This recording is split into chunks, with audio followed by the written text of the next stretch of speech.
course, welcome back. I'm Dylan Black. To better understand the changes that are affecting small businesses, she is here right now, the founder and CEO of IHR Advisory Services. Her name is Karen Brownrigg. And nice to see you, Karen. Nice to see you. How are you doing? You're okay with all these changes?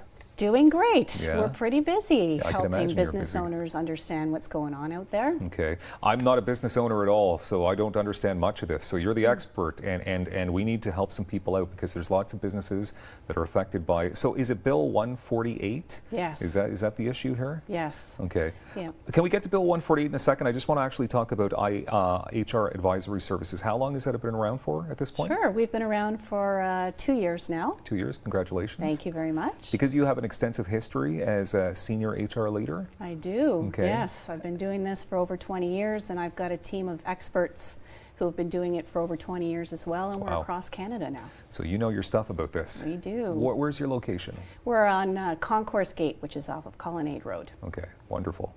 Bill 148, what is this all about?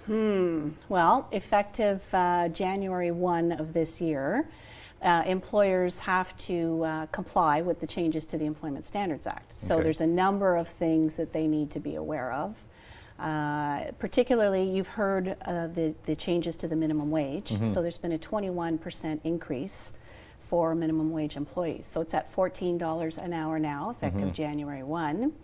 And there are a number of other pay, scheduling, benefit changes that employers need to be aware of. Okay.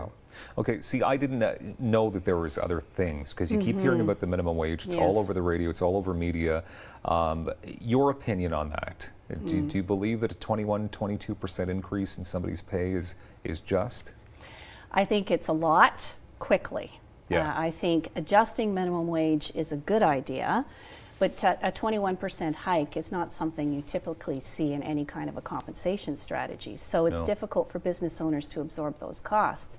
And it's not just the minimum wage hike that business owners need to be aware of. It's also the fact that they must offer 2 days of paid emergency leave now, along with 8 days of unpaid emergency leave.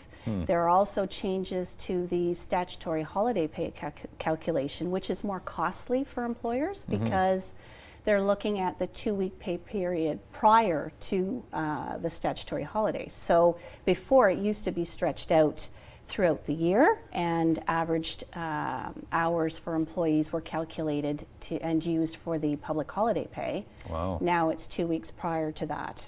It almost sounds like it's very complicated right now to be a small business owner to know all these. So are those the only changes then that have taken place? They're just the ones, or is it super extensive? And this all kicked in January 1st.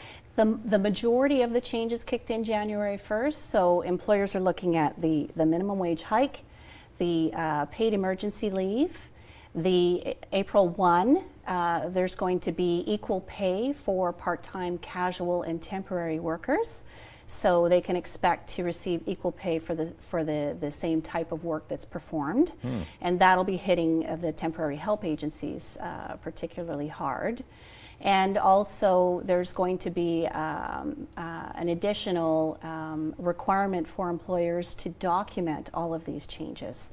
So the records keeping, along with the vacation pay that's allocated. So after 5 years of working with an employer, you now get 6% in lieu of vacation instead of 4%. And that's the equivalent of 3 weeks holidays instead of 2. Wow. And also the Ministry of Labor is going to be hiring an additional 157 inspectors who are going to be really looking into whether or not the employers are compliant. And employers are going to also be asked to ensure that they're not misclassifying employees as independent contractors as well. So what happens then if somebody is in violation of any of this? So there are fines now at $1,500 a pop. To make it even worse? To make it even worse. That sounds like a lot. Yeah, and also for repeat offenders, then the ministry is going to be making a public example of those scenarios. So there'll be reputational damage for those business owners who are not compliant. Interesting. I don't want to start a business anytime soon because again, January 1st of 2019, isn't this all going to happen again in Yes. some regard? Because Yes. the minimum wage is going to go up another $1, isn't it? Okay. So it's going to go up to $15 an hour. And I think some of the more complex changes to the Employment Standards Act are going to take place in 2019. And that's all of the changes related to scheduling. So that means that employees will have a right to request a work location change.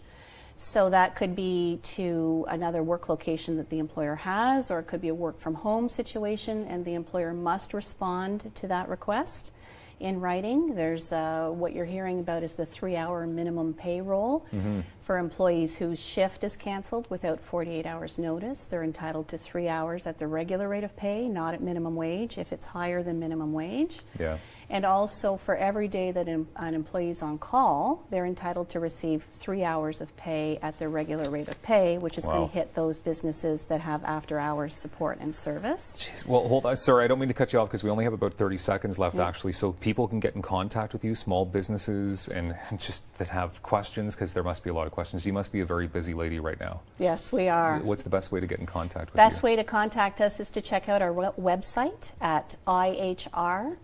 advisoryservices.ca. So Okay. IHR Advisory Services. Wow. Thank you very much for breaking all Thank that you. down, because that is a lot for anybody. I'm not even sure how you are trained enough to know all this stuff. You know, besides the business owners, they just must be beside themselves. Karen Brownrigg, thank you very much for being here. Thank you. We appreciate your time. Coming up, we're helping out the Children's Wish Foundation next, right here on Daytime Ottawa.